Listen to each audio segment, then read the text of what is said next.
Vous saviez peut-être pas, mais ça peut vous sauver la vie. Bonjour à tous et bienvenue en Tech Break, votre rendez-vous hebdomadaire par 01net.com. Et l'actualité de cette semaine, c'est l'histoire de Lorraine, une Australienne étudiante en soins infirmiers. Et j'ai l'impression d'être Squeezie là à raconter l'histoire. Dans une vidéo sur TikTok, elle nous raconte un truc un peu original qui lui est arrivé. Vous le savez peut-être, mais l'Apple Watch peut vous donner des données sur votre santé, fréquence cardiaque, volume d'oxygène dans le sang, etc., etc. Si la montre détecte quelque chose d'un peu bizarre, type votre cœur bat trop vite ou trop lentement, vous allez avoir une petite notification sur l'écran de la montre. Un jour, Lorraine, elle se rend compte que depuis plusieurs mois, elle est un peu plus fatiguée, elle a pris un peu de poids et elle a un peu plus d'écran. Du coup, elle a fait ce que tout le monde fait à ce moment-là, elle a été voir sur Doctissimo. Non, je déconne, elle a été voir un médecin. Allez voir un médecin, vraiment. Et là, le médecin lui a diagnostiqué une hémiagénésie de la thyroïde. Alors, c'est normal si vous connaissez pas, c'est une anomalie congénitale très rare. Bon, alors jusque-là, c'est pas une super nouvelle, mais rassurez-vous, elle a été prise en charge. Et surtout, elle s'est rendue compte qu'en allant dans son application Apple Santé, en fait, son Apple Watch, elle avait détecté un problème déjà il y a plusieurs mois. Le truc, c'est que Lorraine, elle avait désactivé les notifications de son Apple Watch, mais si elle les avait eues, elle aurait vu que son rythme cardiaque, il était un peu bizarre à des moments et que le taux d'oxygène dans le sang était pas super bon non plus. C'est assez fou de se dire que l'Apple Watch, dès les premiers jours, avait remarqué les anomalies présentes dans le corps de Lorraine. Bon là, évidemment, l'histoire est folle, mais sachez que l'Apple Watch ne remplace pas et ne remplacera jamais un médecin. Hein. Si ça vous dit que vous avez un rythme cardiaque égal à 0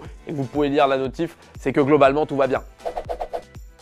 Et le chiffre de cette semaine, c'est 8. C'est le pourcentage de Français qui auraient investi dans la crypto-monnaie. Alors on voit que ça attire de plus en plus, d'ailleurs il y a une autre étude qui est sortie dans laquelle on voit qu'un tiers des Français aimeraient investir dans la crypto-moula. Le profil type de la personne qui achète de la crypto, c'est plutôt un homme de moins de 35 ans. Autre info intéressante, plus d'un tiers des investisseurs en crypto ont des revenus inférieurs à 18 000 € par an. Autre info intéressante dans l'étude, on a appris pourquoi les gens investissaient en crypto ou pourquoi ils investissaient pas. Dans les raisons pour l'investissement en crypto-monnaie, on a en première position les rendements intéressants. C'est-à-dire faire de l'argent. A l'inverse, pour les gens qui veulent pas investir, il y a d'abord le fait qu'ils ont un manque de connaissances sur le sujet. En même temps, la blockchain, c'est pas la notion la plus évidente. Mais aussi le risque sur la valeur des monnaies. Par exemple, le Bitcoin qui peut faire du moins 20% en une nuit, c'est pas hyper rassurant, je vous l'accorde. Tout à l'heure, je vous ai dit qu'il y aurait 8% des Français qui posséderaient de la crypto. Ce qui est marrant, c'est de savoir que c'est plus que les gens qui posséderaient des actions. Après, si vous voulez investir dans un truc où il n'y a pas encore grand monde, il y a les NFT. Il y aurait seulement 2% des Français qui auraient choisi d'investir dedans. Après, l'utilité aujourd'hui, je la vois pas.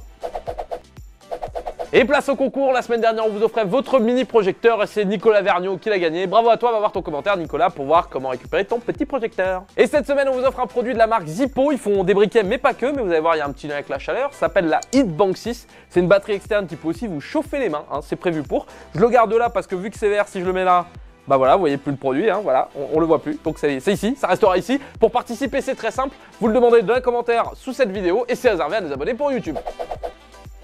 Et pour la vidéo de cette semaine, on sort les tournevis.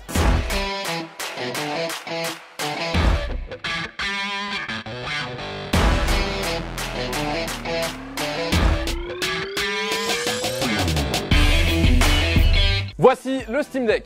Enfin, ce qu'il en reste. La vidéo nous vient d'iFixit, le site qui démontre globalement tout ce qu'ils reçoivent. Pour ceux qui ne sont pas au courant, le Steam Deck, c'est la console de Valve. Valve qui gère Steam.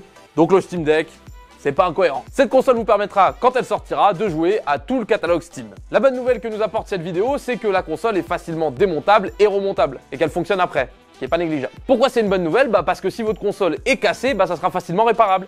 Je vous invite par exemple à essayer d'ouvrir un Galaxy Z Flip de Samsung. Enfin non, je vous invite pas à le faire du coup, parce que c'est une vraie galère. On sent que c'était un point important pour Valve que cette console soit facilement réparable et personnalisable, que vous puissiez changer le SSD facilement par exemple, ou encore la petite coque autour de la console. Puisque Valve a mis à disposition les plans de la coque de sa console en libre service, comme ça vous prenez et vous pouvez donc l'imprimer en 3D chez vous, la personnaliser, écrire vive le chocolat, enfin ce que vous voulez. Alors que chez Sony, pour rappel, si tu veux une coque personnalisée, c'est 50 balles, et puis on rappelle la couleur, voilà, c'est moche. Et c'est la fin de cet épisode de Tech Break, je sais vous êtes tristes, merci à tous de l'avoir suivi. Comme d'hab, si vous a plu, vous savez comment ça se passe maintenant, le petit pouce bleu, le commentaire pour nous donner votre avis sur l'épisode, et pensez à vous abonner à la chaîne 01net pour rater aucune vidéo, surtout en activant la cloche. Et moi je vous donne rendez-vous ici la semaine prochaine. Salut!